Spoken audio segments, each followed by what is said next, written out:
नमस्कार. जय श्रीराम, जय श्रीकृष्ण आणि मी वर्षा. आज मी तुमच्यासाठी एक मराठी कथा घेऊन आलेले आहे. त्या कथेचे नाव आहे अविचाराचे फळ. ही कथा तुम्ही शेवटपर्यंत नक्की ऐका. कथा खूप छान आहे आणि छोटीशीच आहे. अविचाराचे फळ.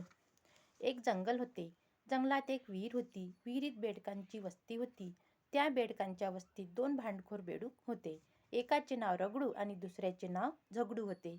दोघांमध्ये एकदा खाण्यावरून जोरदार भांडण झाले. रगडू जिंकला आणि झगडू हरला. झगडूने विचार केला की रगडूला ठार मारून टाकू. त्याला चांगलाच धडा शिकवावा. त्याला ठार मारले की आपल्याला कोणी प्रतिस्पर्धी राहणार नाही. विहिरीजवळ एक झाड होते. त्या झाडाच्या ढोलीत एक नाग राहत होता. तो म्हातारा झाला होता. तो शिकार करू शकत नव्हता. तो अशक्त झाला होता. झगडू त्याच्याकडे गेला आणि म्हणाला, कालिया दादा नमस्कार. अरे झगडू, कसा आहेस? कालियाने विचारले. अरे काय सांगायचे, रगडूने माझे जगणे अवघड करून टाकले आहे. मला वाटतं की तुम्हीच त्याचे डोके ठिकाणावर आणू शकाल. झगडू म्हणाला. कालियाने विचारले, ते कसे काय? मी तुम्हाला विहिरीत घेऊन जातो. तिथे एक खड्डा आहे. त्यात तुम्ही लपून राहायचे. मी तुम्हाला रगडू आणि त्याचे कुटुंबीय दाखवून देतो. तुम्ही त्याला खाऊन टाका. तुमचे म्हातारपण सुखात जाईल आणि माझा शत्रूसुद्धा नष्ट होईल. ठीक आहे, लवकर चला. कालिया म्हणाला. काही कष्ट न करता भरपूर खायला मिळणार या कल्पनेने कालिया नाग खूप खुश झाला. दुसऱ्याच दिवशी झगडू कालियाला घेऊन विहिरीत पोहोचला. कालिया रगडूच्या परिवारातील एकेकास खाऊ लागला. काही दिवस गेले. कालिया ताकदवान झाला. त्याने रगडूचा परिवार संपवला. झगडू खुश झाला. तो आनंदाने बेहोश झाला, नाचू लागला. दुसऱ्या दिवशी तो कालियाला म्हणाला, दादा तुम्ही आता निघा. तुमचे काम आता संपले. कालिया म्हणाला, काय?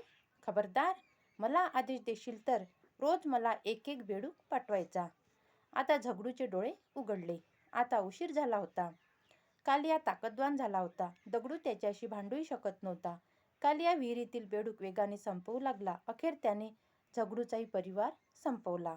खाण्याचे काम संपल्यावर तो विहिरीतून जंगलात परतला. दुसऱ्यांसाठी खड्डा खणणारे स्वतः त्याच खड्ड्यात पडतात. कारण आपण दुसऱ्याचे वाईट सोचतो, पण त्यावेळी असे घडते की आपले सुद्धा वाईट सोचणारा कोणी ना कोणी असतोच. म्हणून दुसऱ्याचे कधी वाईट सोचू नये. आपण जर दुसऱ्याचे वाईट सोचले नाही तर आपले सुद्धा कोणी वाईट सोचत नाही. आपण दुसऱ्याचे चांगले सोचले तर आपले सुद्धा चांगलेच होते. आता दुसरी कथा. बुद्धिमान नौकर. एकदा एक जमीनदार गावात फेरफटका मारण्यासाठी बाहेर पडला. वाटेत त्याच्या एका मित्राने त्याला गरमागरम बटाटे वडे आणि द्राक्षासव आणून दिले. इतक्यात त्या जमीनदाराने आपल्या एका नौकराला समोरून येताना पाहिले. जमीनदाराला आपल्या नौकराची थट्टा करण्याची लहर आली. तो त्या नौकराला म्हणाला, या पिशवीत एक छोटी पेटी आहे, ज्यामध्ये एक अत्यंत मौल्यवान चिमणी आहे आणि या बाटलीत विष भरलेले आहे. तू ही पिशवी आणि बाटली सांभाळून घरी घेऊन जा आणि स्वयंपाकघरात ही पिशवी ठेवून दे. लक्षात ठेव की जर ही पेटी उघडलीस तर ती मौल्यवान चिमणी उडून जाईल. त्यामुळे ही पिशवी आणि ही बाटली काळजीपूर्वक घरी घेऊन जा. जमीनदाराचा नौकर कमी वयाचा असला तरी मूर्ख नव्हता. पिशवीतून येणाऱ्या गरमागरम बटाटे वड्याच्या वासाने खरं काय हे त्याने ओळखलं. मालकाच्या नजरेआड होताच तो एका झाडाखाली जाऊन बसला. ती पिशवी उघडून त्याने बटाटे वड्यावर ताव मारला आणि बाटलीतील द्राक्षास्त्र फस्त करून टाकले. जमीनदार घरी पोहोचला तेव्हा तो नौकर घरी आलाच नसल्याचे त्याच्या लक्षात आले. त्याला खूप राग आला. नौकराला शोधण्यासाठी तो घराबाहेर पडला. एका झाडाखाली तो नौकर मस्त ढारढूर झोपी गेला होता. हे पाहून त्याचा राग अनावर झाला. त्याचा राग त्याला सांभाळला नाही. नौकराला लाथ मारून उठवत त्याला ओरडू लागला. त्याच्यावर तो ओरडू लागला. नौकराला गाढ झोप लागली होती. मालकाच्या ओरडण्यामुळे तो डोळे चोळत उठला. मालक त्याला रागाने म्हणाला की तू ती पिशवी आणि बाटली स्वयंपाकघरात का नेऊन ठेवली नाहीस? नौकर म्हणाला, मालक मला माफ करा. माझ्या हातून चुकून ती पिशवी सटकली आणि त्यामुळे त्यात असलेली मौल्यवान चिमणी उडून गेली. खरा प्रकार मालकाच्या लक्षात आला व आपला नौकर आपल्याला मूर्ख बनवत असल्याचे त्याला समजले. परंतु नौकर सांगत होता त्या चिमणीच्या गोष्टीवर विश्वास ठेवणे त्याला भाग होते, कारण त्यानेच नौकराला चिमणीची गोष्ट बनवून सांगितली होती. तेवढ्यात त्याला द्राक्षस्वाची आठवण झाली. या बाटलीत असणाऱ्या विषाचे काय झाले?